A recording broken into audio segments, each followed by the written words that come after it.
Sebelum ceritanya dimulai, silahkan tulis di kolom komentar dari daerah mana saja teman-teman yang menonton cerita ini. Dan jangan lupa like dan subscribe agar channel Ambil Hikmahnya A bisa semakin berkembang dan bisa mempersembahkan cerita yang lebih menarik. Kilauan permata di jemari Kirana menyilaukan, memantulkan cahaya lampu kristal yang tergantung megah di langit-langit aula Kemala. Gaun malam sutra berwarna emerald membalut tubuhnya sempurna. Setiap lipatan jatuh anggun mengikuti gerak. Senyumnya merekah, seringan buih sampanye yang memercik di gelas-gelas kristal. Namun di balik mata hitamnya yang dalam, ada kehampaan yang tak bisa ditutupi riasan termahal sekalipun. Malam itu adalah perayaan ulang tahun pernikahan mereka yang kelima, sebuah pesta yang disiarkan di berbagai kanal gosip daring, menjadikannya simbol kesempurnaan. Kirana Indraswari, nama yang identik dengan kemewahan dan kesuksesan. Pewaris tunggal PT Indraswari Gemilang, konglomerat properti dan perhotelan yang jaringannya membentang dari kota bumi hingga pulau bahagia. Ia cantik, cerdas, dan sejak lahir sudah ditakdirkan untuk hidup di puncak piramida sosial. Pernikahannya dengan Arjuna Samudra 5 tahun silam adalah berita utama, mengalahkan segala isu politik dan skandal selebriti. Arjuna, seorang pengusaha muda yang kala itu sedang merintis bisnis startup teknologi, digambarkan sebagai sosok self-made man yang ambisius dan visioner. Ia tampan, karismatik, dengan senyum yang mampu meluluhkan siapa saja. Di mata publik, mereka adalah pasangan ideal. Beauty and brain, kekuasaan dan inovasi, cinta sejati yang terbingkai dalam kemewahan tak terbatas. Kirana, sayang, kenapa melamun? Suara bariton Arjuna menginterupsi lamunannya. Ia mendekat, memeluk pinggang Kirana posesif, seolah ingin menunjukkan kepada semua tamu bahwa Kirana adalah miliknya seutuhnya. Senyum Arjuna adalah mahakarya, begitu tulus di permukaan, namun Kirana tahu betul ada lapisan es yang membeku di bawahnya. Para tamu menunggumu, Nyonya Samudra. Kirana tersenyum, senyum profesional yang ia pelajari sejak remaja. Aku hanya menikmati suasana, Arjuna. Lihat, betapa indahnya ini semua. Arjuna tertawa kecil, mengecup kening Kirana. Tentu saja indah, sayang. Kita berhasil menciptakan ini, bukan? Sebuah kerajaan. Kerajaan? Kirana mendengkus dalam hati. Kerajaan yang dibangun di atas ilusi, batinnya.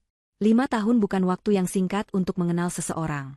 Dulu, ia benar-benar percaya bahwa Arjuna adalah belahan jiwanya. Perhatiannya yang intens, pujiannya yang manis, dan ambisinya yang membara, semua terasa begitu nyata.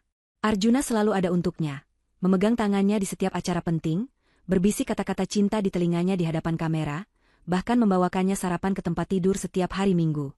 Namun, seiring waktu, hal-hal kecil mulai terasa janggal. Sentuhan Arjuna terasa dingin, kata-katanya hampa, dan sorot matanya seringkali mengkhianati apa yang ia ucapkan. Pernikahan mereka, yang dimulai dengan ledakan kembang api dan janji-janji manis, kini terasa seperti istana kaca yang retak. Setiap hari, keretakan itu semakin melebar, membiarkan dinginnya realitas menyusup. Arjuna semakin sering pulang larut, beralasan rapat bisnis yang tak berkesudahan. Teleponnya selalu dalam mode senyap ketika berada di dekat Kirana, dan ia menjadi sangat protektif terhadap ponselnya. Bau parfum wanita asing seringkali tercium samar di kemejanya, yang selalu ia sangkal dengan alasan bertemu klien wanita. Kirana bukan wanita bodoh, ia tahu. Namun, ia memilih untuk menutup mata, berharap itu hanya paranoia semata, berharap ia salah, berharap Arjuna akan kembali seperti dulu. Lagi pula, mereka adalah pasangan sempurna di mata dunia. Mengapa harus merusak ilusi yang sudah susah payah dibangun? Malam ini, para petinggi Indraswari Gemilang dan kolega bisnis memenuhi aula Kemala. Ayah dan ibu Kirana, Pak Wijaya dan Bu Lestari, tampak bangga melihat putri tunggal mereka bersanding dengan menantu kebanggaan mereka. Mereka tidak tahu. Tidak ada yang tahu. Kirana, ini ada tamu spesial untukmu. Suara Bu Lestari membuyarkan lamunan Kirana. Di sampingnya, berdiri sepasang suami istri parubaya dengan senyum yang dipaksakan. Mereka adalah Pak Wijayanto dan Bu Paramita Samudra, mertua Kirana. Keluarga Arjuna. Mereka adalah keluarga kelas menengah yang mendadak kaya raya berkat pernikahan Arjuna dengan Kirana. Dulu, mereka sangat ramah dan menghormati Kirana. Sekarang, ada kilatan meremehkan di mata Bu Paramita setiap kali Kirana lengah. Selamat ulang tahun pernikahan, Nak Kirana, ujar Bu Paramita dengan nada datar, yang bahkan tak repot-repot menyembunyikan nada sombongnya. Semoga langgeng selalu. Ya, omong-omong, Arjuna sudah menceritakan banyak hal pada kami. Menceritakan banyak hal? Kirana mengerutkan kening. Arjuna tidak pernah menceritakan apapun pada Kirana, apalagi tentang keluarganya. Obrolan mereka akhir-akhir ini hanya seputar bisnis dan hal-hal yang tidak penting. Arjuna menyela dengan senyum lebar. Mama dan Papa hanya senang melihat kita bahagia. Sayang. Ayo, kita potong kue sekarang. Kirana memaksakan senyum, hatinya mencelos. Ada sesuatu yang tidak beres. Firasatnya menjerit, namun ia tetap mengikuti Arjuna menuju panggung utama, tempat kue pernikahan setinggi 3 tingkat sudah menunggu. Kamera-kamera berkedip, sorakan tamu menggema. Senyum Kirana semakin kaku.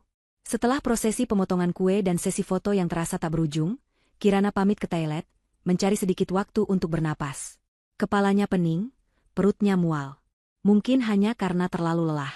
Di koridor sepi menuju toilet VIP, ia mendengar suara-suara samar dari balik pintu ruang kerja pribadi Arjuna yang kebetulan sedikit terbuka. Bukan suara Arjuna, tapi suara ibunya dan ibunya Arjuna, Bu Paramita. Kirana seharusnya tidak mendengar, tapi rasa penasaran mendorongnya untuk mendekat. Syukurlah, akhirnya rencana ini berjalan lancar. Paramita, suara Bu Lestari terdengar lega. Kirana memang keras kepala, tapi sepertinya Arjuna berhasil meyakinkannya. Tentu saja, Lestari, sahut Bu Paramita, nada sombongnya tak bisa disembunyikan. Arjuna kan pintar merayu. Lagi pula, Kirana itu terlalu percaya diri dengan posisinya sebagai pewaris Indraswari Gemilang. Dia pikir dia bisa mengendalikan Arjuna sepenuhnya. Kirana membeku. Mengendalikan? Ada rencana apa? Jantungnya berdebar kencang. Ia mengurungkan niat ke toilet, dan memilih untuk menguping di balik pintu. Kita sudah sepakat, kan? Setelah ini, saham-saham Kirana di Indraswari Gemilang akan perlahan dialihkan atas nama Arjuna. Suara Bu Lestari lagi. Dia tidak akan curiga jika dilakukan bertahap. Dunia Kirana seakan runtuh. Saham? Dialihkan atas nama Arjuna? Ini adalah pengkhianatan yang jauh lebih besar dari sekadar perselingkuhan. Jangan khawatir, Lestari. Arjuna sudah menyiapkan segalanya. Dan yang terpenting, Maya siap kapan saja. Suara Bu Paramita terdengar ceria. Dia gadis penurut, tidak seperti Kirana yang ambisius itu. Lagi pula, dia bisa memberikan Arjuna apa yang tidak bisa diberikan Kirana. Maya? Kirana menarik napas tajam.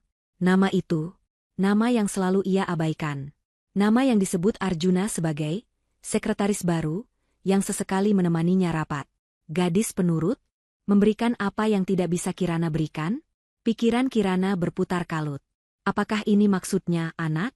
Kirana memang mengalami kesulitan untuk hamil. Ia sudah menjalani berbagai perawatan, namun hasilnya nihil. Apakah ini alasan sebenarnya? Terdengar suara tawarnya dari dalam ruangan. Kirana tidak akan tahu apa-apa. Dia terlalu sibuk dengan dunia fantasinya, ejek Bu Paramita.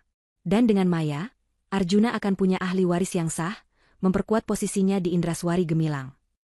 Ruang pribadi Kirana di penthouse bintang indah terasa dingin, hampa, meskipun pendingin ruangan sudah dimatikan. Gaun emerald yang tadinya anggun kini tergeletak lusuh di lantai marmer, seperti cangkang kosong yang ditinggalkan pemiliknya. Kirana duduk di tepi ranjang berukuran king, tubuhnya gemetar tak terkendali. Air mata yang tadi tertahan di pesta kini meluncur deras, membasahi pipinya tanpa henti. Setiap tetes adalah perwujudan dari rasa sakit, amarah, dan pengkhianatan yang mendalam. Kata-kata Arjuna, ibunya, dan ibu mertuanya berputar-putar di kepalanya, seperti rekaman rusak yang tak bisa dimatikan. Pernikahan kita? Maya. Bagaimana bisa? Bagaimana mereka bisa begitu tega? Ibu kandungnya sendiri, yang ia kira akan selalu menjadi benteng pelindungnya, justru bersekongkol. Ini bukan lagi sekadar perselingkuhan, ini adalah sebuah konspirasi besar yang dirancang untuk menghancurkan dirinya, merampas semua yang ia miliki. Kirana selalu percaya bahwa di balik semua intrik bisnis dan pergaulan sosial, keluarganya adalah tempatnya pulang, tempat ia aman. Kini, benteng itu telah runtuh, dan yang tersisa hanyalah puing-puing kepercayaan yang hancur. Ia bangkit, kakinya terasa berat, namun ada dorongan tak terlihat yang menariknya. Ia harus menghadapi mereka. Ia harus tahu, mengapa. Dengan sisa-sisa keberanian yang ia miliki, Kirana melangkah keluar kamar, menuju ruang keluarga tempat ia tahu Arjuna dan orang tuanya sedang berkumpul. Mungkin sedang merayakan kemenangan mereka. Suara tawa dan obrolan riang terdengar dari ruang keluarga. Kirana menyingkapkan tirai pintu geser, dan pemandangan di depannya membuat darahnya mendidih. Arjuna duduk santai di sofa, Di sampingnya Pak Wijayanto dan Bu Paramita, orang tua Arjuna. Di pangkuan Arjuna, seorang wanita berambut panjang, sederhana namun manis, tertawa manja. Maya. Wanita itu, dengan mata kepala sendiri, Kirana melihat Arjuna mengecup kening Maya dengan penuh kelembutan yang tak pernah lagi ia rasakan. Napas Kirana tercekat. Rasa sakit itu tak terhingga. Ia merasa seolah ditusuk ribuan pisau. Arjuna. Suaranya bergetar, namun cukup keras untuk menghentikan tawa mereka. Semua mata tertuju padanya. Ekspresi mereka berubah, dari tawa riang menjadi terkejut, lalu jijik. Ya, jijik dan sedikit terganggu, seolah Kirana adalah tamu tak diundang yang merusak kebahagiaan mereka. Maya segera bangkit dari pangkuan Arjuna, wajahnya memerah karena malu, namun ada kilatan kemenangan yang tak bisa ia sembunyikan di matanya. Kirana, ada apa? Kenapa kau belum tidur? Arjuna bertanya dengan nada datar, tanpa sedikit pun penyesalan. Ia bahkan tak repot-repot menyembunyikan Maya. Apa yang kalian lakukan? Suara Kirana meninggi, air mata kembali membanjiri wajahnya. Bagaimana bisa kau, Arjuna? Dan kalian, Mama, Papa, Ibu? Ia melihat ibunya, Bu Lestari, yang baru saja keluar dari dapur dengan nampan berisi minuman. Wajah Bu Lestari pucat pasi, namun tatapannya tetap dingin. Duduklah dulu, Kirana. Jangan berteriak seperti itu, ujar Bu Paramita dengan nada meremehkan, seolah Kirana adalah anak kecil yang merengek. Kau mempermalukan dirimu sendiri. Mempermalukan diriku sendiri? Kalian yang mempermalukanku. Kalian merancang semua ini di belakangku. Perselingkuhan, pernikahan kedua, dan sahamku. Kalian ingin mengambil semua yang kumiliki? Kirana menunjuk Arjuna, lalu Bu Paramita, dan terakhir, ibunya sendiri yang kini menghindari tatapannya. Arjuna menghela napas panjang, seolah Kirana adalah beban yang merepotkan. Kirana, ini bukan seperti yang kau pikirkan. Bukan seperti yang kupikirkan? Aku mendengar semuanya. Ibu bersekongkol dengan Mama Paramita.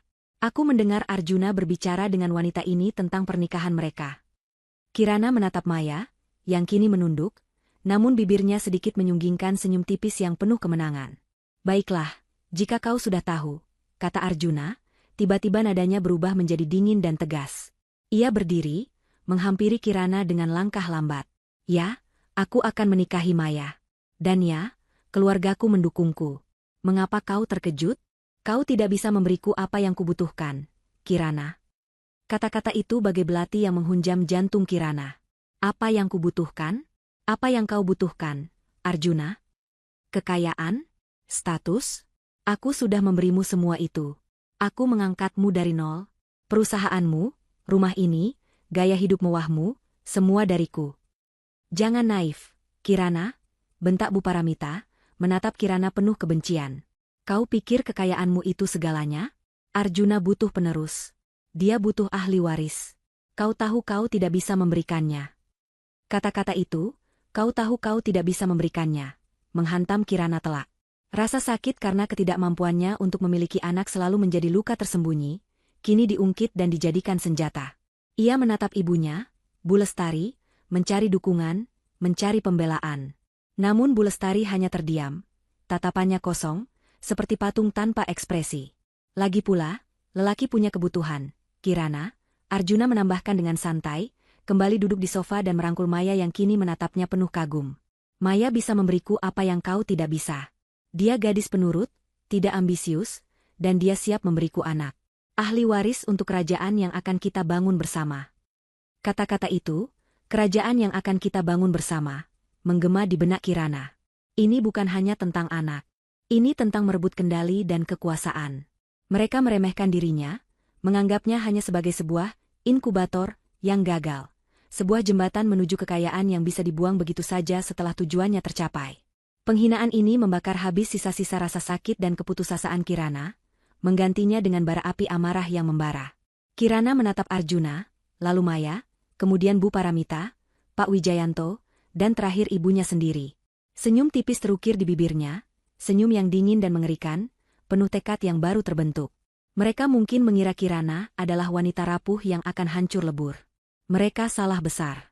Kalian pikir ini lelucon? Suara Kirana berbisik, namun intensitasnya membuat semua orang terdiam. Kalian pikir kalian bisa meremehkanku, mengambil semua dariku, dan aku akan diam saja. Ia tertawa kecil, tawa tanpa humor yang membuat bulu kuduk merinding. Kalian bicara tentang ahli waris, tentang kerajaan?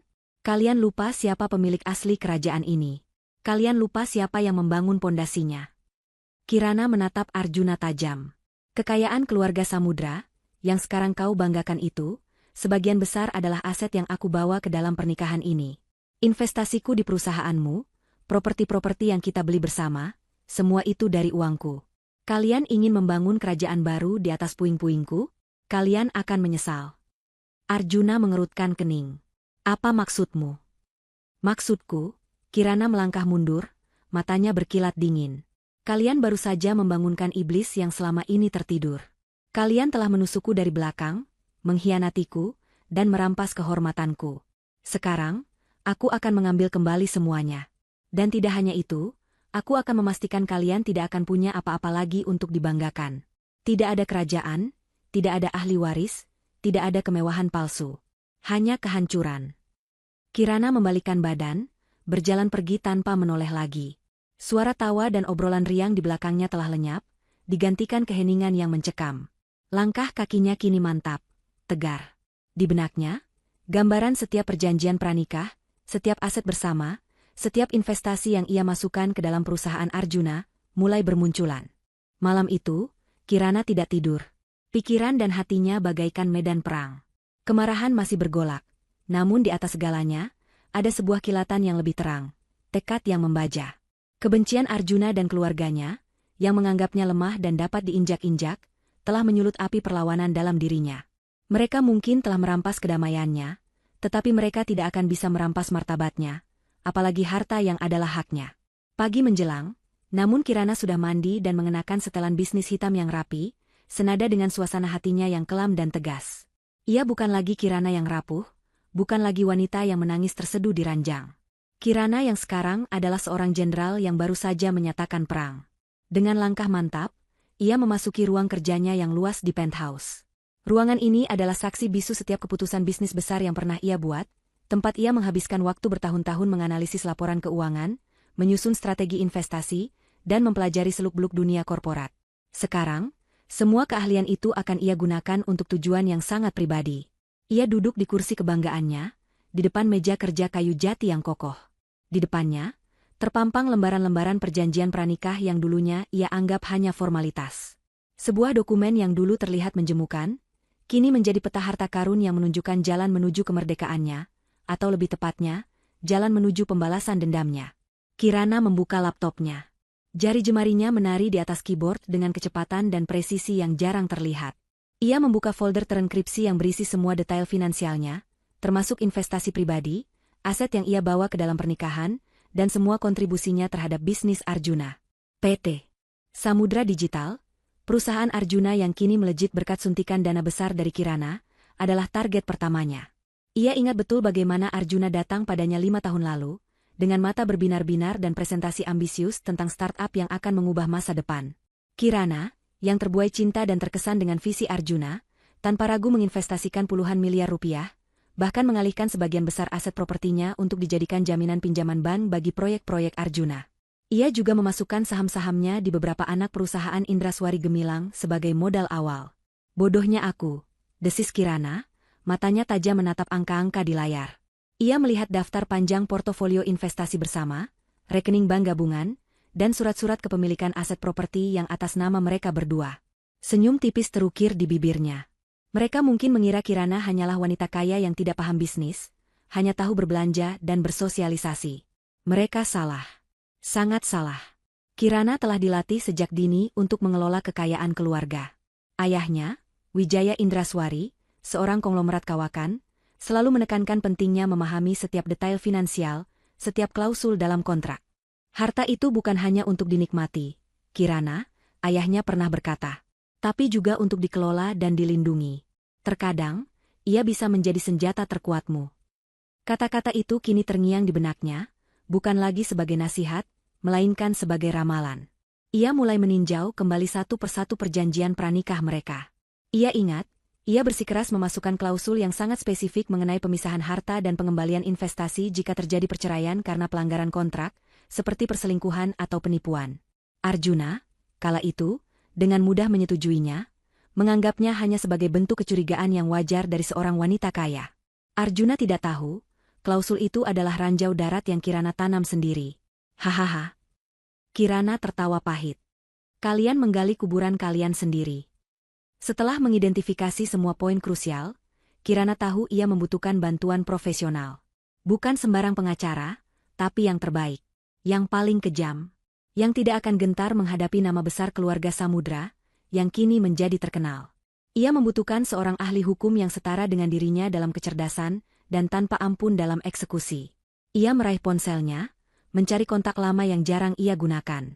Kontak itu adalah nomor seorang wanita legendaris di dunia hukum perceraian dan litigasi aset, Bu Citra Wulan.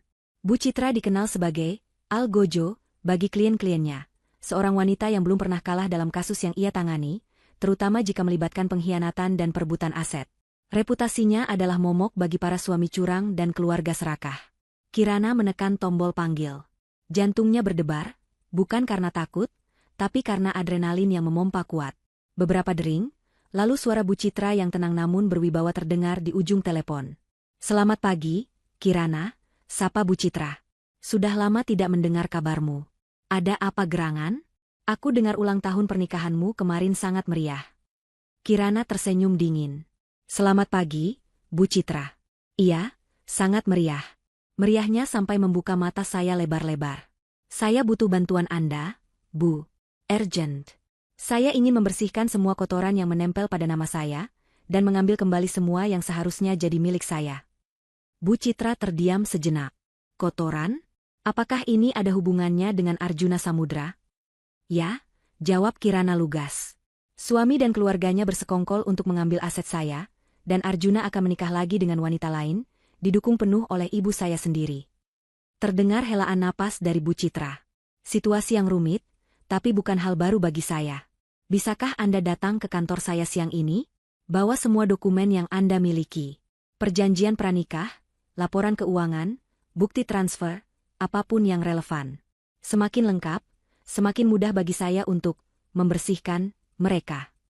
"Siang ini saya akan tiba di kantor Anda, Bu Citra," tegas Kirana. "Dan saya tidak ingin meninggalkan satupun sen yang menjadi hak saya. Saya ingin mereka tidak punya apa-apa lagi." "Niat yang kuat, Kirana," kata Bu Citra, suaranya kini terdengar ada sedikit senyum tipis. "Saya suka itu. Sampai nanti." Panggilan terputus. Kirana merasa beban berat sedikit terangkat dari pundaknya. Ia telah menemukan senjatanya, dan ia telah menemukan ahlinya. Kekuatan finansial, yang selama ini ia gunakan untuk mengembangkan bisnis, kini akan menjadi pedang tajam untuk membalas pengkhianatan. Arjuna dan keluarganya akan segera tahu bahwa mereka telah meremehkan seorang Kirana Indraswari. Ini bukan hanya tentang uang, ini tentang harga diri dan keadilan. Dan Kirana siap membayar berapapun harganya. Pertemuan Kirana dengan Bu Citra Wulan di kantor hukumnya yang elegan adalah titik balik. Bu Citra, dengan aura ketenangan namun mata setajam elang, mendengarkan setiap detail cerita Kirana tanpa interupsi. Ia meneliti setiap dokumen yang dibawa Kirana. Perjanjian pranikah, laporan keuangan gabungan, akta kepemilikan aset, hingga bukti transfer dana yang Kirana suntikan ke perusahaan Arjuna. "Situasi ini lebih dari sekadar perceraian biasa, Kirana," ujar Bu Citra, setelah meninjau semua berkas. Kacamata bacanya terlepas perlahan, dan ia menatap Kirana dengan tatapan penuh pemahaman. "Ini adalah kasus penipuan, penggelapan, dan konspirasi untuk mengambil alih aset secara ilegal. Untungnya, perjanjian pranikahmu sangat kuat. Klausul pengembalian investasi jika ada pelanggaran kontrak sangat eksplisit." Kirana mengangguk, napasnya tertahan. "Saya tidak ingin hanya bercerai, Bu Citra. Saya ingin mereka bangkrut. Saya ingin mereka merasakan kehancuran yang sama seperti yang mereka coba timpakan kepada saya." Bu Citra tersenyum tipis, senyum yang jarang ia tunjukkan dan selalu diartikan sebagai pertanda buruk bagi pihak lawan. "Niat yang sangat jelas. Kita tidak akan hanya melumpuhkan Arjuna, kita akan mengeringkan sumber dana keluarga Samudra. Ini bukan lagi tentang mengambil kembali. Ini tentang membuat mereka membayar. Strategi kita harus senyap, terencana, dan mematikan." Dalam beberapa jam berikutnya, di balik pintu kantor yang kedap suara itu, Kirana dan Bu Citra, bersama dengan tim hukum dan penasihat keuangan terbaik Bu Citra, mulai menyusun sebuah strategi yang sangat terperinci. Ini bukan pertarungan frontal yang akan memicu kegaduhan publik seketika. Ini adalah strategi perang gerilya finansial. Langkah pertama, jelas Bu Citra, menunjuk papan tulis putih yang penuh diagram. Kita mulai dengan tindakan kecil yang tidak terlalu mencolok. Pengalihan dana-dana kecil, penjualan saham minoritas di anak perusahaan yang kurang strategis, atau peninjauan ulang portofolio investasi bersama yang tidak terlalu besar. Ini akan menjadi tes ombak kita. Penasihat keuangan, Pak Bagus, menambahkan, kita akan memantau reaksi mereka. Apakah mereka menyadarinya? Seberapa cepat? Bagaimana sistem keuangan mereka merespons? Apakah ada celah lain yang bisa kita manfaatkan? Kita perlu memahami kelemahan pertahanan finansial mereka sebelum melancarkan serangan besar. Kirana mengangguk, matanya fokus. Ia adalah seorang ahli strategi bisnis, dan rencana ini terasa seperti game catur raksasa dengan mempertaruhkan seluruh hidupnya. Bagaimana dengan aset pribadi saya yang terintegrasi dengan bisnis Arjuna? Itu adalah kartu truf utama kita, jawab Bu Citra. Sebagian besar modal PT Samudra Digital berasal dari investasimu. Kita akan memulai proses audit internal secara diam-diam melalui jalur hukum yang sah, tanpa mereka sadari niat sebenarnya.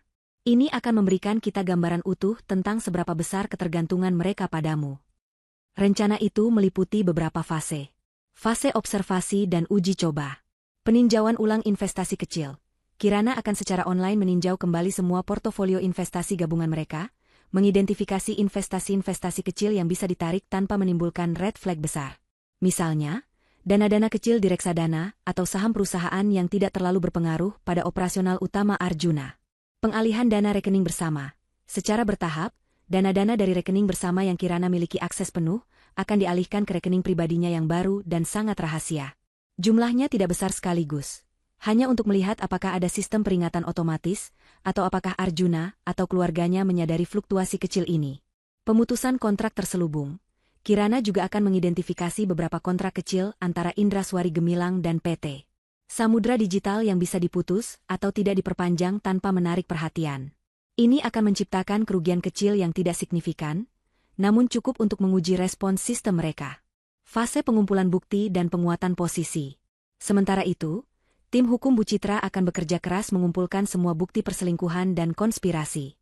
Mereka akan menyewa detektif swasta untuk memotret Arjuna dan Maya, mencari riwayat komunikasi yang mencurigakan, dan mengumpulkan kesaksian dari karyawan yang mungkin melihat gelagat aneh. Mereka juga akan memverifikasi setiap sen investasi Kirana di perusahaan Arjuna, memastikan semua dokumen akurat dan siap untuk diajukan di pengadilan. Tujuannya, jelas Bu Citra, adalah menciptakan efek kura-kura dalam tempurung. Kita akan menusuk mereka dari berbagai sisi kecil, membuat mereka merasa ada yang salah, namun mereka tidak tahu dari mana asalnya. Mereka akan sibuk mencari masalah di luar, sementara kita menghancurkan fondasi mereka dari dalam. Kirana mengangguk. Strategi ini sempurna. Ini bukan hanya tentang uang, tetapi tentang kontrol psikologis. Membuat mereka panik, bingung, dan tidak bisa mengidentifikasi musuh sejati mereka. Ia membayangkan wajah Arjuna dan keluarganya yang sombong, kini dipenuhi kebingungan dan kecemasan. Rasa puas perlahan merayapi hatinya. Bagaimana dengan orang tua saya? Tanya Kirana. Terutama ibu saya. Kita akan menjaga informasi ini serapat mungkin dari mereka, jawab Bu Citra tegas. Untuk saat ini, anggaplah mereka adalah bagian dari pihak lawan. Semakin sedikit yang tahu, semakin baik. Fokus kita adalah pada kehancuran finansial Arjuna dan keluarganya. Kirana meninggalkan kantor Bu Citra dengan perasaan yang campur aduk. Ada rasa sakit yang masih membekas, namun kini tercampur dengan sensasi kekuatan yang baru ditemukan. Ia bukan lagi korban yang tak berdaya. Ia adalah arsitek kehancuran bagi mereka yang telah mengkhianatinya. Kembali ke penthouse, Kirana melanjutkan perannya sebagai istri yang baik di mata Arjuna dan ibunya. Ia tersenyum tipis saat Arjuna bertanya mengapa ia tampak pucat. Hanya lelah, Arjuna. Pesta kemarin terlalu meriah. Ia bahkan memaksakan diri untuk makan malam bersama keluarga besar Samudra, mendengarkan obrolan mereka tentang rencana pernikahan Arjuna dan Maya di masa depan, tanpa menunjukkan sedikitpun emosi. Dalam diam, di balik mata yang tampak lelah itu, otak Kirana bekerja keras. Ia sedang menghitung langkah, menyusun strategi, dan menyiapkan perang yang akan mengubah segalanya. Arjuna dan keluarganya mungkin sibuk merayakan kemenangan mereka. Tapi mereka tidak tahu, Badai sesungguhnya baru saja akan dimulai, dan Kirana adalah pusat badai itu. Minggu-minggu berikutnya setelah pertemuan Kirana dengan Bu Citra Wulan, Arjuna dan keluarganya masih tenggelam dalam euforia kemenangan palsu mereka. Persiapan pernikahan kedua Arjuna dengan Maya semakin gencar. Arjuna terlihat sangat bahagia, seringkali pulang larut setelah menghabiskan waktu dengan Maya, membahas detail pernikahan impian mereka, dan sesekali memamerkan cincin tunangan sederhana namun elegan di jari Maya kepada teman-teman bisnisnya. Keluarga Samudra, terutama Bu Paramita, terus-menerus memuji Maya di hadapan Kirana, tanpa sedikit pun menyadari tatapan dingin yang Kirana berikan. Kirana, di sisi lain, menjalankan perannya dengan sempurna. Ia tetap tinggal di penthouse, seolah-olah tidak tahu apa-apa, tetap menjaga penampilan istri sempurna di depan publik. Ia bahkan sesekali ikut dalam acara keluarga Arjuna, mengamati setiap gerak-gerik mereka, terutama perbincangan tentang finansial. Namun, di balik topeng ketenangannya, ia dan tim Bu Citra sedang bergerak dalam senyap. Langkah-langkah kecil Kirana mulai menimbulkan riak. 2 minggu pertama, Kirana memulai fase tes ombak dengan menarik dana-dana kecil dari beberapa rekening investasi bersama yang less visible. Misalnya, ia mengalihkan $50.000 dari sebuah reksadana saham campuran yang tidak terlalu aktif, dan menjual beberapa lot saham minoritas di perusahaan teknologi kecil yang tidak terlalu dikenal. Jumlahnya tidak signifikan dalam skala total kekayaan Arjuna dan PT Samudra Digital, sehingga tidak menimbulkan alarm besar. Namun, laporan keuangan bulanan yang masuk ke meja Arjuna mulai menunjukkan adanya fluktuasi kecil yang tidak biasa. Beberapa pos pengeluaran tampak sedikit lebih tinggi, atau saldo di beberapa rekening investasi terlihat sedikit berkurang tanpa alasan yang jelas. Ada apa ini, Dito? Arjuna bertanya kepada kepala keuangannya saat meninjau laporan. Angka ini, kenapa sedikit meleset dari proyeksi? Dito, kepala keuangan PT Samudra Digital, memeriksa kembali datanya. Ada beberapa penarikan kecil dari rekening investasi bersama, Pak. Mungkin ada kaitannya dengan pengeluaran pribadi Nyonya Kirana? Atau mungkin ada koreksi pasar saham yang tidak signifikan? Ia mencoba mencari alasan yang masuk akal, karena memang jumlahnya tidak cukup besar untuk dicurigai sebagai manipulasi. Arjuna mengibaskan tangannya. Mungkin saja. Kirana memang punya kebiasaan belanja, meski dia tak pernah mau mengakui. Atau mungkin Dito yang salah hitung. Ia tidak terlalu peduli, terlalu sibuk dengan rencana pernikahannya. Bu Paramita juga mendengar keluhan Arjuna, namun hanya menganggapnya sebagai kehilafan kecil Kirana, yang akan segera diperbaiki setelah Arjuna menikah dengan Maya dan mengambil alih kendali penuh. Minggu ketiga, Kirana meningkatkan skala. Ia memutus beberapa kontrak kerjasama kecil antara PT Indraswari Gemilang, melalui anak perusahaannya yang ia kelola, dengan PT Samudra Digital. Kontrak-kontrak ini umumnya bersifat supporting, seperti penyedia jasa IT atau konsultan marketing skala kecil. Kirana memastikan pemutusan ini dilakukan sesuai prosedur, namun dengan alasan yang cukup samar, perubahan strategi bisnis, atau efisiensi anggaran. Efeknya langsung terasa. Beberapa pemasok PT Samudra Digital mengalami keterlambatan pembayaran. Proyek-proyek kecil yang bergantung pada dana talangan dari rekening tertentu mendadak tersendat.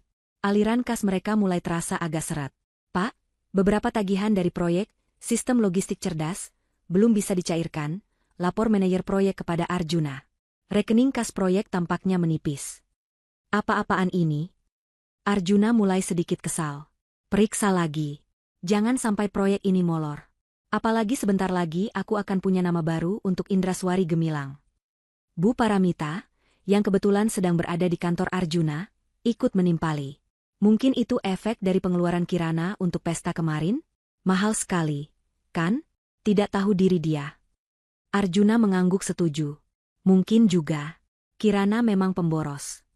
Mereka masih mencari kambing hitam pada Kirana, namun tak ada yang terpikir akan niat jahat. Kecurigaan mereka masih tertuju pada hal-hal kecil, bukan pada Kirana sebagai sumber masalah. Mereka terlalu terlena dalam kesombongan dan kebahagiaan semu.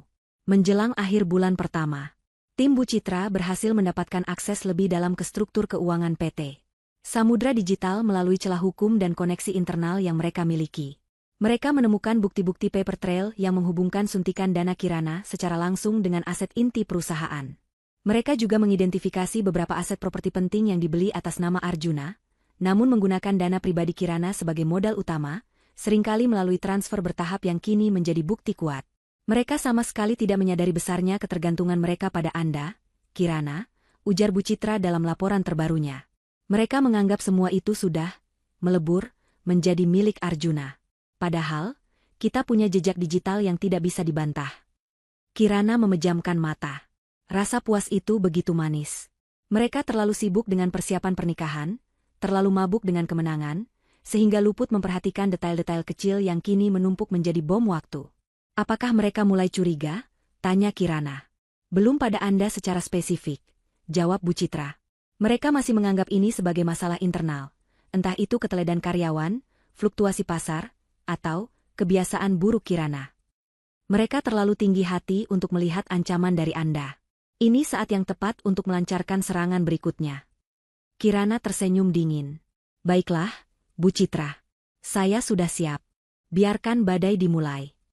Di penthouse, Arjuna sedang memilih desain undangan pernikahan dengan Maya. Menurutmu yang mana, sayang? Yang ini terlihat modern, tapi yang itu lebih klasik dan mewah. Maya tersenyum manja, menyandarkan kepalanya di bahu Arjuna. Mereka berdua begitu larut dalam impian pernikahan mewah yang mereka pikir akan membawa kebahagiaan sejati. Mereka tidak tahu, di bawah kaki mereka, tanah sedang bergeser. Getaran-getaran kecil yang mereka rasakan hanyalah pertanda awal dari gempa bumi finansial yang akan Kirana ciptakan. Sebuah badai yang akan merobohkan istana kaca mereka hingga ke akar-akarnya. Mentari pagi menyapa kota mega dengan sinarnya yang terik. Namun di balik kemewahan gedung-gedung pencakar langit dan kemacetan ibu kota, sebuah badai finansial tengah bersiap. Di satu sisi, Kirana duduk tenang di ruang kerjanya, menatap monitor dengan tatapan penuh perhitungan. Di sisi lain, Arjuna masih sibuk menikmati bulan madu prapernikahannya dengan Maya, tak menyadari awan gelap yang mulai berkumpul di atas kepalanya. Setelah tes ombak, di bab 5 berhasil tanpa menimbulkan kecurigaan signifikan, Kirana dan timnya memutuskan bahwa inilah saatnya melancarkan serangan besar pertama. Bu Citra Wulan, dengan senyum tipisnya yang mematikan, telah menyiapkan segala sesuatunya dengan cermat. Kita akan mulai dengan menarik investasi terbesar Anda di PT Samudra Digital, ujar Bu Citra dalam rapat daring dengan Kirana. Itu akan menjadi pukulan telak pertama. Lalu, kita akan membekukan akses mereka ke beberapa rekening bersama yang krusial, yang menjadi urat nadi operasional mereka. Kirana mengangguk. Jantungnya berdegup kencang, bukan karena takut, melainkan karena antisipasi. Lakukan, Bu Citra. Saya ingin melihat reaksinya. Pagi itu, serangkaian tindakan hukum dan finansial yang telah disiapkan secara matang pun dilancarkan. Pukul 9 WIB, penarikan investasi utama. Melalui jalur hukum yang sangat rapi dan tidak bisa dibantah, Kirana mengajukan permohonan penarikan dana investasi utamanya dari PT Samudra Digital. Dana ini, senilai ratusan miliar rupiah, adalah modal awal yang dulu Kirana suntikan untuk mengembangkan startup Arjuna menjadi perusahaan sebesar sekarang. Dokumen perjanjian pranikah yang mengikat pengembalian dana ini jika terjadi pelanggaran kontrak, beserta bukti perselingkuhan Arjuna yang telah dikumpulkan tim detektif Bu Citra, menjadikan langkah ini sah dan tak terbantahkan. Di kantor PT Samudra Digital, alarm finansial berbunyi nyaring. Dito, kepala keuangan, terpaku di kursinya, matanya melotot pada layar komputer. Tidak mungkin, desisnya, dana sebesar ini ditarik. Ia segera berlari ke ruangan Arjuna, wajahnya pucat pasi. Pak Arjuna, gawat, dana investasi utama dari Nyonya Kirana ditarik. Arjuna, yang sedang asyik menandatangani berkas tanpa melihat isinya, mendongak kaget. Ditarik? Apa maksudmu ditarik? Itu dana Indraswari Gemilang, kan? Mereka tidak bisa begitu saja menariknya. Tidak, Pak. Ini atas nama pribadi Nyonya Kirana, dengan klausa khusus. Dan penarikannya sudah disetujui oleh pengadilan. Ini gila. Dito menunjukkan notifikasi email resmi dari bank dan pengadilan. Seketika itu juga, senyum sombong Arjuna luntur. Wajahnya memerah padam. Ratusan miliar rupiah menghilang begitu saja? Ini pukulan yang luar biasa. Pukul 10.30 WIB, pembekuan rekening krusial. Selang 1,5 jam kemudian, tim Bu Citra melancarkan serangan kedua. Mereka mengirimkan surat perintah pembekuan akses ke beberapa rekening bank bersama yang vital bagi operasional harian PT Samudra Digital. Rekening-rekening ini biasanya digunakan untuk pembayaran operasional rutin, gaji karyawan, dan pembayaran kepada pemasok utama. Meskipun secara teknis rekening bersama, Kirana memiliki hak penuh untuk mengajukan pembekuan berdasarkan bukti, adanya potensi penyalahgunaan dana dan pelanggaran perjanjian. Pak Arjuna, rekening operasional utama kita dibekukan, teriak salah seorang staf keuangan panik. Pembayaran gaji bulan ini tertunda. Pemasok PT Mekar Jaya menuntut pembayaran langsung, jika tidak mereka akan menghentikan pengiriman. Kepanikan mulai melanda seisi kantor PT Samudra Digital. Telepon berdering tak henti, notifikasi email tentang pembekuan rekening membanjiri kotak masuk Arjuna. Wajahnya yang tadinya marah kini berubah pucat pasi. Proyek-proyek yang sedang berjalan, terutama proyek sistem logistik cerdas yang prestisius, mendadak terhenti. Pekerja mulai gelisah karena gaji mereka terancam, dan pemasok yang selama ini loyal mulai menarik diri karena tidak ada kepastian pembayaran. Arjuna mencoba menghubungi bank, pengacara, siapapun yang bisa memberinya jawaban. Ada apa ini? Kenapa ini bisa terjadi? Teriaknya frustrasi. Siapa yang melakukan ini? Pukul 12 WIB, respons keluarga Samudra. Berita tentang penarikan dana besar dan pembekuan rekening dengan cepat sampai ke telinga Bu Paramita dan Pak Wijayanto. Mereka segera mendatangi kantor Arjuna. Wajah mereka sama tegangnya. Arjuna, apa yang terjadi? Kenapa uang kita hilang? Teriak Bu Paramita histeris. Dan kenapa rekening dibekukan? Ini pasti ulah Kirana. Dia tidak bisa melakukan ini. Dia bisa, MA. Arjuna membanting tangannya ke meja. Ada surat dari pengadilan. Dia menggunakan perjanjian pranikah itu. Pak Wijayanto, yang biasanya tenang, kini terlihat panik. Perjanjian pranikah? Tapi itu kan hanya formalitas. Siapa pengacaranya? Kita harus bicara dengan mereka. Bu Citra Wulan, Pak, jawab Dito, yang masih gemetaran. Pengacara paling ganas di kota Mega. Nama Bu Citra Wulan bagai sambaran petir bagi keluarga Samudra. Reputasinya yang tak terkalahkan sudah melegenda di kalangan pengusaha. Mereka tahu, ini bukan lagi masalah kecil. Ini adalah perang yang nyata. Kirana, beraninya dia, teriak Bu Paramita. Setelah semua yang kita berikan padanya, dia seharusnya tahu diri. Yang kita berikan? Arjuna mendengus sinis. MA, Pak, mari kita jujur. Hampir seluruh modal awal perusahaan ini berasal dari dia. Kita yang bergantung padanya, bukan sebaliknya. Pernyataan Arjuna membuat Bu Paramita terdiam, menyadari kebenaran pahit itu. Mereka selalu melihat Kirana sebagai jembatan menuju kekayaan, dan sekarang jembatan itu sedang ditarik. Di sisi lain, Maya, yang sedang berada di toko gaun pengantin, mendapatkan telepon panik dari Arjuna. Sayang, ada masalah besar. Dana perusahaan kita ditarik Kirana.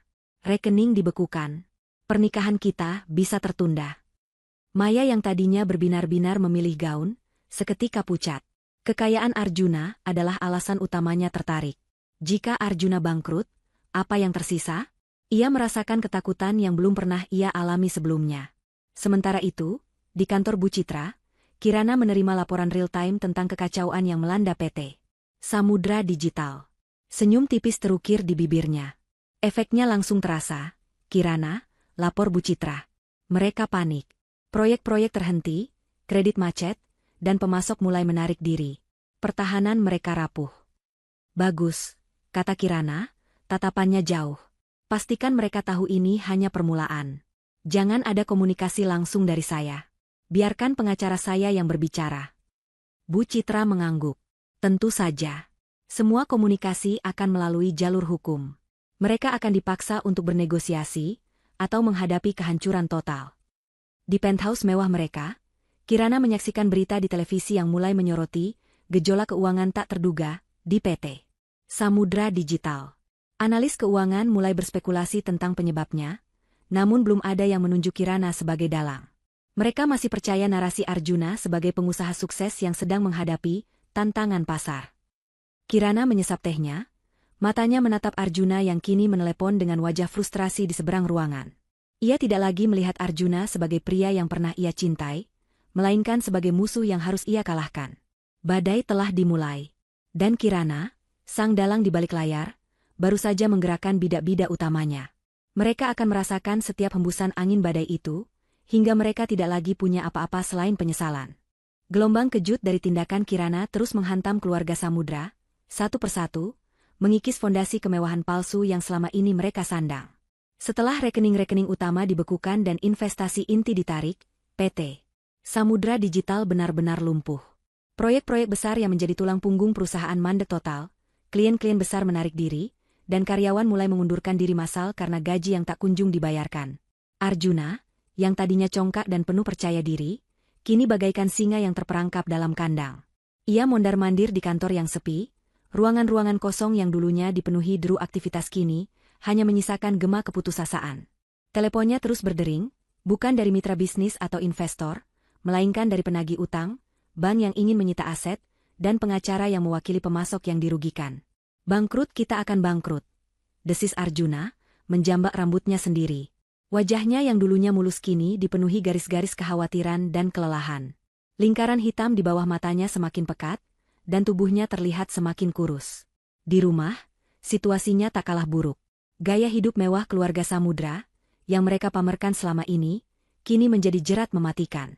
Cicilan mobil-mobil mewah mereka, yang tadinya dibayar dari keuntungan perusahaan, kini macet total. Surat peringatan dari leasing dan ban mulai menumpuk di meja. Rumah mewah mereka di kawasan elit Taman Elok, yang dibeli sebagian besar dengan dana Kirana, kini terancam disita.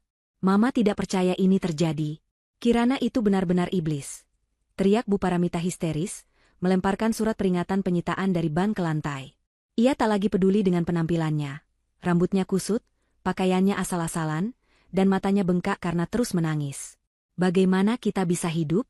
Kita tidak punya apa-apa lagi. Pak Wijayanto, yang biasanya otoriter, kini hanya bisa duduk terdiam di sofa, menatap kosong ke depan. Ia tak pernah membayangkan kehidupan setelah kemewahan. Mereka tak pernah diajari untuk hidup sederhana. Selama ini, kekayaan Kirana adalah bantalan empuk yang membuat mereka terlena. Tekanan finansial yang ekstrim mulai memicu konflik internal di antara keluarga Samudra. Mereka yang dulu begitu kompak mendukung Arjuna dan meremehkan Kirana, kini saling menyalahkan. Ini semua salahmu, Arjuna, teriak Bu Paramita, menunjuk putranya. Kau terlalu serakah. Kau tidak bisa mengurus Kirana dengan benar. Kalau saja kau tidak main api dengan wanita itu. Salahku? Mama dan Papa juga ikut bersekongkol ingin mengambil saham Kirana, balas Arjuna tak kalah sengit. Kalian juga yang menyuruhku menikah lagi demi ahli waris. Sekarang siapa yang rugi? Kami hanya ingin yang terbaik untukmu. Untuk nama keluarga. Pak Wijayanto menimpali, suaranya parau. Sekarang kita akan dicap keluarga bangkrut. Semua orang akan menertawakan kita. Maya, yang tadinya bersinar dengan impian pernikahan mewah, kini merasa seperti berada di neraka. Ia tinggal di rumah keluarga Arjuna, menyaksikan langsung kehancuran mereka. Janji-janji manis Arjuna tentang masa depan yang cerah kini berubah menjadi kenyataan yang menyakitkan. Ia melihat Arjuna, yang dulu gagah dan percaya diri, kini menjadi pria yang marah dan putus asa. Arjuna, aku tidak bisa seperti ini terus, kata Maya suatu malam, saat mereka hanya bisa makan mie instan di dapur gelap karena listrik mereka terancam diputus. Aku tidak bisa hidup seperti ini. Aku juga butuh kepastian. Kita mau menikah, tapi kapan? Bagaimana caranya? Arjuna menatap Maya dengan mata marah. Kau pikir ini mudah? Aku sedang berjuang mati-matian. Harusnya kau mendukungku, bukan menambah masalah. Maya terkejut melihat perubahan drastis pada Arjuna.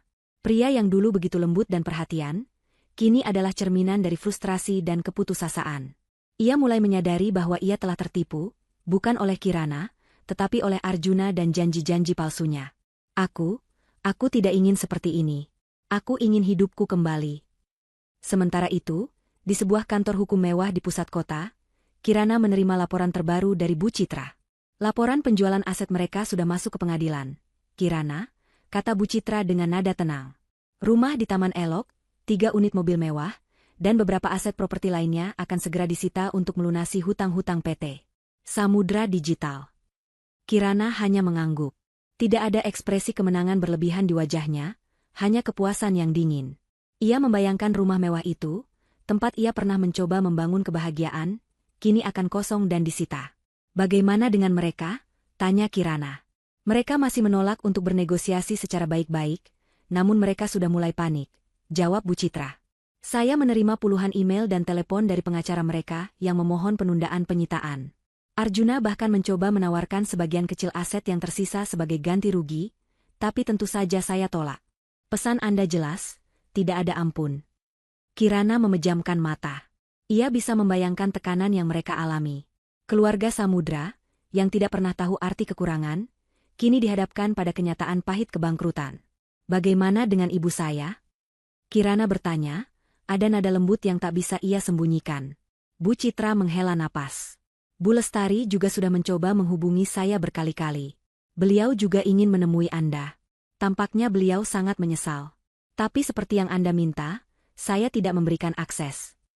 Kirana mengerti. Ia masih terluka oleh pengkhianatan ibunya.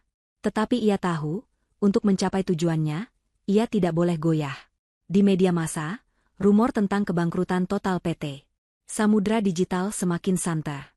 Berita tentang penyitaan aset mereka mulai menyebar, meskipun belum ada konfirmasi resmi dari pihak Arjuna. Nama Arjuna Samudra, yang dulu identik dengan pengusaha muda sukses, kini mulai dikaitkan dengan kegagalan dan skandal. Pada titik ini, Arjuna dan keluarganya telah kehilangan hampir segalanya. Aset-aset mulai disita. Tabungan mereka terkuras habis untuk membayar pengacara dan mencoba menutupi lubang-lubang finansial yang menganga. Rumah mewah mereka, mobil-mobil mewah, dan gaya hidup glamour yang selalu mereka pamerkan, perlahan runtuh di hadapan mata publik. Keluarga besar yang dulu menyanjung Arjuna dan meremehkan Kirana, kini saling menyalahkan dan berusaha mencari kambing hitam atas kehancuran ini. Kirana menyaksikan semua ini, tidak dengan kepuasan yang riuh, tetapi dengan ketenangan yang dalam. Ia telah melewati fase amarah yang membakar. Kini, yang ia rasakan adalah sebuah realisasi. Bahwa kekayaan sejati bukanlah pada harta yang menumpuk, melainkan pada harga diri dan kemampuan untuk berdiri tegak setelah dihancurkan. Babak baru dalam hidupnya akan segera dimulai, di atas puing-puing kehancuran mereka.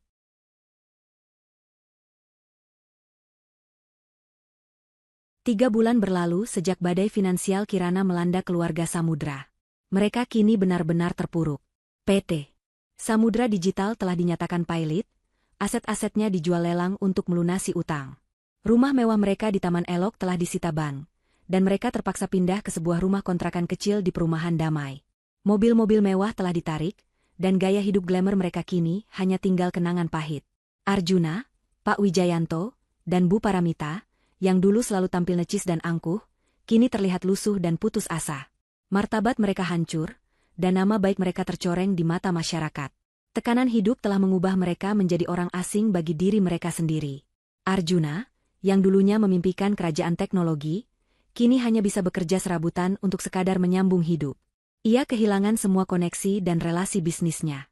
Setiap pintu yang dulu terbuka lebar, kini tertutup rapat di hadapannya. Bu Paramita, yang selalu menyombongkan diri dengan perhiasan dan pesta, kini harus belajar berhemat dan menghadapi kenyataan bahwa ia tidak lagi memiliki pelayan.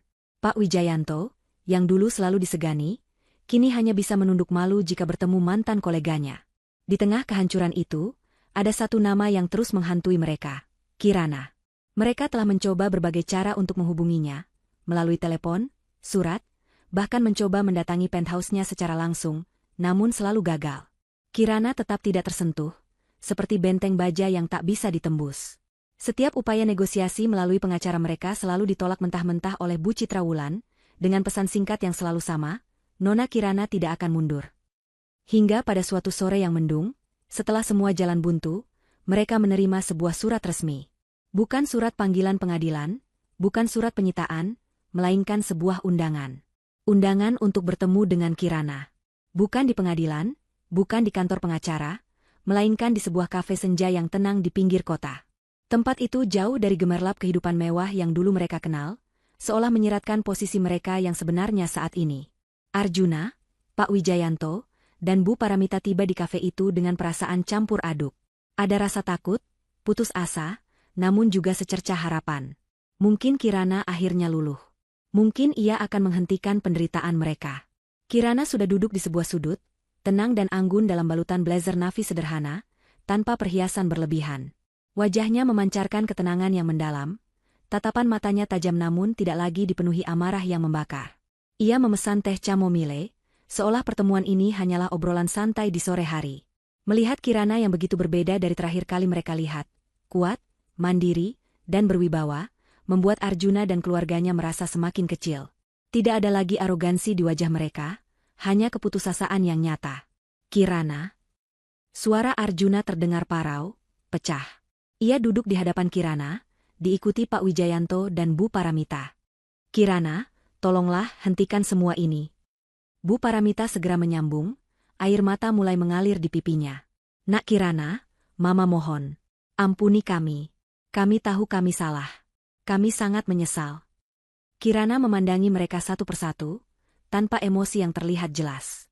Ia menyesap tehnya perlahan, membiarkan keheningan yang canggung menyelimuti mereka. Ini adalah momen yang ia impikan, momen konfrontasi terakhir, di mana ia akan berbicara dari posisi kekuatan. Menyesal? Kirana akhirnya bersuara, nadanya datar, tanpa nada menghakimi, namun dingin menusuk. Kalian menyesal karena kehilangan segalanya, atau karena telah mengkhianatiku? Pertanyaan itu menghantam mereka. Arjuna menunduk, tak berani menatap mata Kirana. Kirana, kami tahu kami serakah, kata Pak Wijayanto, suaranya bergetar. Kami buta oleh harta. Kami pikir dengan punya ahli waris, Arjuna akan lebih kuat, dan kami juga akan semakin dihormati. Kami tidak pernah berpikir sejauh ini. Kalian tidak pernah berpikir. Kirana mengangkat alisnya. Kalian merencanakan di belakangku, bersekongkol dengan ibu kandungku sendiri, untuk merampas asetku, dan menggantikanku dengan wanita lain. Kalian menganggapku sebagai inkubator yang gagal, lalu membuangku begitu saja. Apakah itu bukan pemikiran yang matang? Apakah itu bukan perencanaan yang sempurna? Arjuna mengangkat kepalanya, matanya penuh penyesalan. Kirana, aku tahu aku salah besar. Aku dibutakan oleh ambisi. Aku pikir aku bisa memiliki segalanya, kekayaanmu, dan juga seorang wanita yang bisa memberiku anak. Aku kejam. Aku egois. Ia menatap Kirana dengan tatapan memohon. Berikan aku kesempatan kedua, Kirana. Aku akan kembalikan semuanya. Aku akan memperbaiki kesalahanku. Kirana tertawa kecil, tawa tanpa humor yang sama sekali tidak menunjukkan rasa belas kasihan. Kesempatan kedua? Kau pikir hidup ini sinetron, Arjuna? Kau tahu berapa malam aku tidak bisa tidur, menangis dalam diam, setelah mendengar pengkhianatanmu? Kau tahu bagaimana rasanya dicampakan dan dihina oleh orang-orang yang paling kupercayai. Ia menatap Bu Paramita. Mama Paramita, Anda bilang saya pemboros, tidak tahu diri. Anda senang melihat saya hancur dan digantikan Maya. Apa yang Anda rasakan sekarang? Apakah kemewahan palsu itu terasa lebih manis dari kehancuran ini? Bu Paramita hanya bisa menangis, tak sanggup menjawab. Kemudian Kirana menatap ibunya, Bu Lestari, yang datang belakangan dan kini berdiri agak jauh, takut untuk mendekat. Bu Lestari adalah yang paling terpukul. Ia melihat putrinya kini berdiri tegak, memancarkan kekuatan yang tak pernah ia duga. Ibu, panggil Kirana lembut, namun suaranya tetap tegas. Apakah ini yang ibu inginkan? Seorang menantu yang akan menguasai aset ibu, dan seorang cucu yang bukan dari darah dagingku? Apakah ibu pikir saya tidak akan tahu? Tidak akan berjuang. Bu Lestari berjalan mendekat, air mata membanjiri wajahnya. Kirana, maafkan ibu, nak. Ibu. Ibu hanya ingin yang terbaik untukmu, untuk nama keluarga. Ibu pikir Arjuna bisa memberimu kebahagiaan sejati. Ibu takut kau tidak bisa punya anak, dan itu akan merusak masa depanmu. Masa depan saya tidak ditentukan oleh seorang pria atau oleh seorang anak. Ibu, kata Kirana, tatapannya kini sedikit melunak namun tetap berjarak. Masa depan saya ditentukan oleh diri saya sendiri. Dan kebahagiaan sejati tidak dibangun di atas kebohongan dan pengkhianatan. Kirana kembali menatap Arjuna dan keluarganya. Kalian datang ke sini memohon pengampunan, memohon saya menghentikan aksi ini. Tapi sudah terlambat. Kalian telah menghancurkan kepercayaan saya. Kalian telah menunjukkan warna asli kalian. Dan sekarang, kalian harus menerima konsekuensinya. Ia berdiri dari kursinya. Saya telah mendapatkan kembali semua yang menjadi hak saya. Dan saya tidak akan mundur sampai keadilan benar-benar terpenuhi. Apa yang kalian alami sekarang adalah buah dari perbuatan kalian sendiri. Pelajaran ini harus kalian rasakan, agar kalian tahu betapa berharganya kejujuran dan kesetiaan. Tanpa menunggu jawaban, Kirana berbalik dan melangkah keluar dari kafe, meninggalkan Arjuna, Pak Wijayanto, dan Bu Paramita yang terpaku dalam penyesalan yang mendalam. Mereka telah kehilangan segalanya. Bukan karena takdir, tetapi karena keserakahan dan pengkhianatan mereka sendiri. Konfrontasi terakhir ini bukanlah tentang rekonsiliasi, melainkan tentang penegasan bahwa Kirana telah menang, dan mereka telah kalah, sepenuhnya.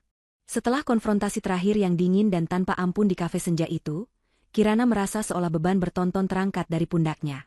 Tidak ada lagi rasa dendam yang membakar, hanya kelegaan yang mendalam. Ia telah menyampaikan pesannya dengan jelas, menegaskan posisinya, dan kini saatnya untuk benar-benar menutup bab kelam dalam hidupnya dan melangkah maju. Proses perceraian Kirana dengan Arjuna berjalan lancar, tanpa hambatan berarti. Dengan bukti-bukti yang kuat dan argumen yang tak terbantahkan dari Bu Citra Wulan, pengadilan dengan cepat mengabulkan permohonan Kirana. Perjanjian pranikah mereka menjadi senjata utama, memastikan setiap aset yang Kirana bawa ke dalam pernikahan kembali padanya. Tidak hanya itu, Arjuna juga diwajibkan membayar kompensasi atas kerugian moral dan finansial yang ditimbulkan. Namun, mengingat kondisi Arjuna yang sudah bangkrut, kompensasi itu hanya menjadi formalitas hukum. Kirana tidak lagi membutuhkan uangnya, ia hanya ingin penegasan keadilan. Secara hukum, Kirana kini resmi menyandang status janda. Namun, bagi Kirana, ini adalah kebebasan sejati. Bebas dari ikatan pernikahan yang hampa, bebas dari ilusi kemewahan yang menipu, dan yang terpenting, bebas dari orang-orang yang telah mengkhianatinya. Dengan sebagian besar kekayaannya kembali padanya, Kirana memutuskan untuk tidak lagi terjebak dalam lingkaran kemewahan semu. Ia tidak lagi peduli dengan sorotan media atau citra, pasangan sempurna, yang selama ini membelenggunya. Kirana menjual penthouse mewah yang penuh kenangan pahit itu, dan memilih untuk pindah ke sebuah rumah yang lebih sederhana namun asri, dengan pemandangan taman hijau yang luas. Ia merombak total gaya hidupnya. Ia mulai membersihkan lingkaran pertemanannya. Para sosialita yang dulu hanya mendekat karena statusnya sebagai Nyonya Samudra, kini menghilang satu persatu. Kirana tidak peduli. Ia menemukan ketenangan dan kebahagiaan sejati dengan berteman dengan orang-orang yang tulus, jauh dari intrik dan kepalsuan. Ia menghabiskan lebih banyak waktu untuk membaca buku, bermeditasi, dan melakukan perjalanan ke tempat-tempat yang tenang dan inspiratif, menemukan kembali dirinya yang hilang di balik citra publik. Tetapi Kirana bukan tipe wanita yang hanya akan menikmati kekayaannya dalam kesendirian. Jiwa bisnisnya tetap membara, namun kali ini, ia ingin membangun sesuatu yang otentik dan memiliki dampak positif. Ia menggunakan hartanya untuk memulai babak baru dalam hidupnya. Kirana memutuskan untuk berinvestasi dalam bisnis yang ia impikan sejak lama. Sebuah startup sosial yang berfokus pada pengembangan ekonomi kreatif masyarakat desa, khususnya para wanita. Ia percaya bahwa pemberdayaan perempuan adalah kunci untuk menciptakan perubahan nyata di masyarakat. Ini bukan hanya tentang profit, Bu Citra, jelas Kirana suatu hari, saat Bu Citra mengunjunginya di kantor barunya yang lebih minimalis namun modern. Ini tentang menciptakan nilai, memberikan kesempatan, dan membangun sesuatu yang benar-benar bisa saya banggakan. Berbeda dengan apa yang Arjuna lakukan. Bu Citra tersenyum bangga. Saya tidak meragukan Anda, Kirana. Anda selalu memiliki visi yang kuat. Dan sekarang, Anda memiliki kebebasan penuh untuk mewujudkannya. Kirana mempekerjakan tim yang loyal dan berdedikasi, orang-orang yang memiliki visi yang sama dengannya.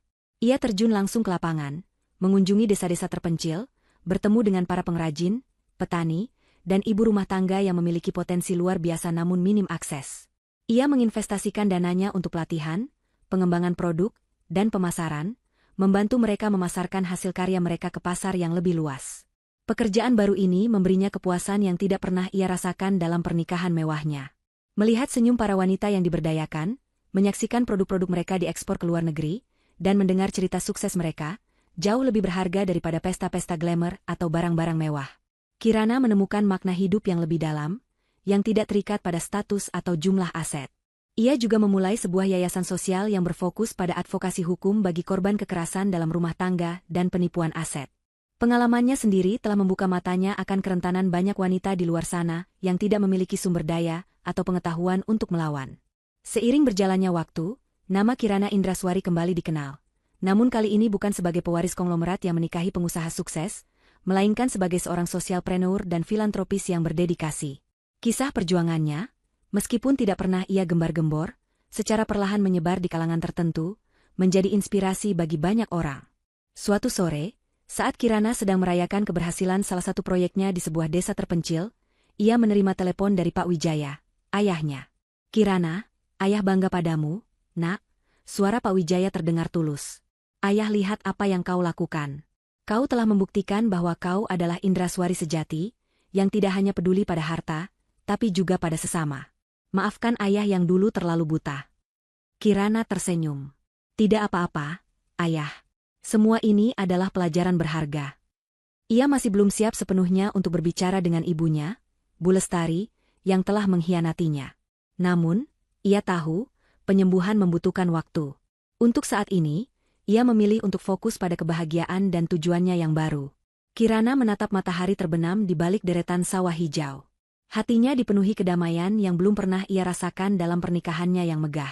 Ia telah melewati badai, berhasil memisahkan dirinya sepenuhnya dari Arjuna dan keluarganya, dan kini ia berdiri tegak, memegang kendali penuh atas hidupnya. Kekayaan sejati bukanlah pada apa yang ia miliki di rekening bank, tetapi pada kebebasan, integritas, dan tujuan hidup yang berarti. Ia akhirnya menemukan kebahagiaan yang otentik, jauh dari kilauan istana kaca yang retak. 6 bulan setelah Kirana menancapkan bendera kebebasannya, kehidupan keluarga Samudra telah mencapai titik nadir. Mereka yang dulu begitu sombong, kini hidup dalam kemiskinan yang memilukan. Rumah kontrakan kecil mereka di perumahan damai menjadi satu-satunya tempat bernaung, namun bahkan itu pun seringkali terancam karena tunggakan sewa. Semua aset yang tersisa telah dijual, baik secara sukarela maupun melalui penyitaan, untuk melunasi gunung hutang yang tak berujung. Arjuna, yang dulunya adalah pengusaha muda yang menjanjikan, kini hanya bayangan dirinya yang dulu. Ia kehilangan semua relasi bisnisnya, reputasinya hancur lebur. Tidak ada perusahaan yang mau mempekerjakannya, dan setiap upaya untuk memulai bisnis baru selalu kandas karena catatan keuangannya yang buruk dan label penipu yang melekat padanya. Ia hidup dari pekerjaan serabutan yang tak menentu, terkadang menjadi pengemudi taksi online, terkadang bekerja kasar di proyek pembangunan. Wajahnya selalu muram, dipenuhi penyesalan dan kemarahan pada Kirana. Bu Paramita, yang terbiasa hidup mewah dengan pelayan, kini harus melakukan semua pekerjaan rumah tangga sendiri. Tangannya kapalan, wajahnya kuyu, dan tatapan matanya kosong. Ia meratapi setiap keputusan salah yang mereka ambil, terutama persekongkolan untuk mengambil alih aset Kirana. Harga dirinya hancur, dan ia seringkali menangis histeris, menyalahkan takdir dan Kirana atas kemalangannya. Pak Wijayanto, yang dulunya karismatik, kini hanya bisa terdiam dan menunduk. Ia sakit-sakitan, menderita tekanan darah tinggi dan diabetes, yang semakin parah akibat stres dan kesulitan finansial. Di tengah kehancuran itu, hubungan Arjuna dengan Maya juga tak bisa bertahan.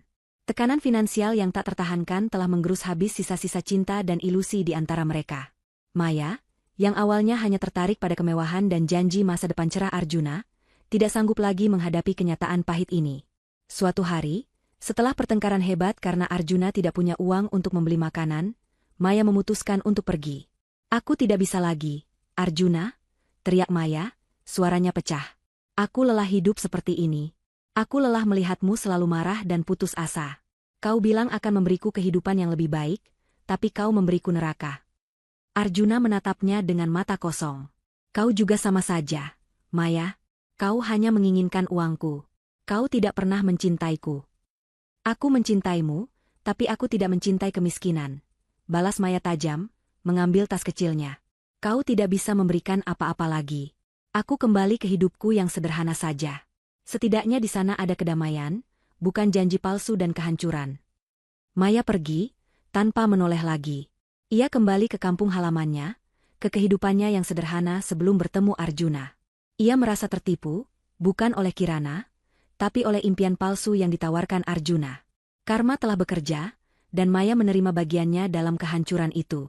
Berita tentang kebangkrutan total keluarga Samudra, perceraian Arjuna dengan Maya, dan penjualan lelang aset-aset mereka, akhirnya menjadi konsumsi publik.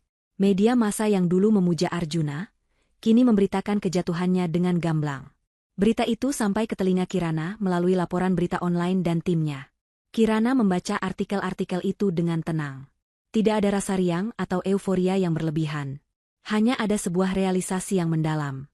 Ia melihat bagaimana karma bekerja, bagaimana roda kehidupan berputar. Mereka yang dulu menginjak-injak harga dirinya, kini terkapar tanpa daya. Suatu sore, Kirana mengunjungi Bu Citra Wulan di kantornya. Ia membawa sebuah parsel kecil sebagai ucapan terima kasih. "Mereka benar-benar jatuh miskin, Bu Citra," kata Kirana, menatap keluar jendela.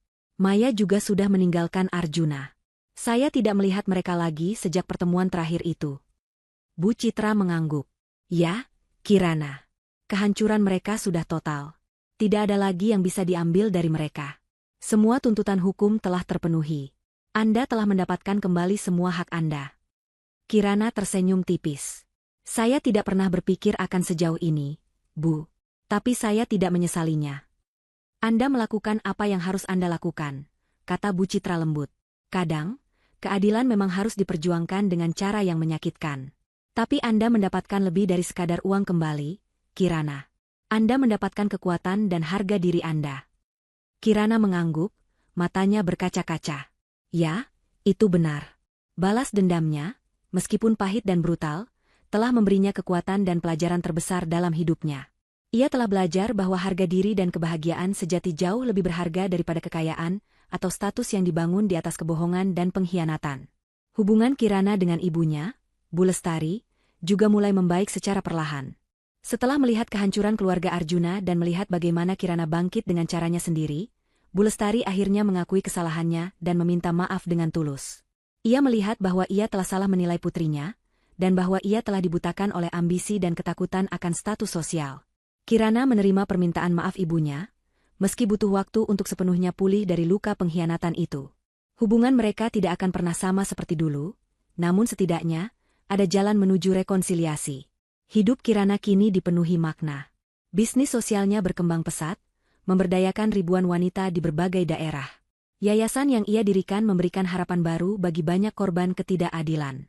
Ia menemukan cinta dan kebahagiaan dalam pekerjaan, dalam persahabatan yang tulus, dan dalam kedamaian batin yang belum pernah ia rasakan sebelumnya. Ia masih kaya, jauh lebih kaya dari sebelumnya, tetapi kekayaan itu kini digunakan untuk tujuan yang mulia, bukan lagi untuk kemewahan semu atau pamer status. Melihat kembali perjalanannya, Kirana menyadari bahwa kehancuran istana kaca itu adalah berkah terselubung. Ia harus kehilangan segalanya untuk menemukan dirinya yang sejati. Ia harus merasakan pengkhianatan terdalam untuk belajar tentang kekuatan dan ketahanan dirinya. Ia adalah bukti hidup bahwa seorang wanita yang terluka dapat bangkit kembali, bukan hanya untuk membalas dendam, tetapi untuk membangun sesuatu yang lebih besar dan bermakna. Kisahnya menjadi pengingat bahwa keadilan mungkin lambat, tetapi pasti akan menemukan jalannya, dan bahwa harga diri serta kebahagiaan sejati tidak dapat dibeli dengan uang, atau dibangun di atas puing-puing hati orang lain, puing-puing hati orang lain, puing-puing hati orang lain, puing-puing hati orang lain, puing-puing hati orang lain, puing-puing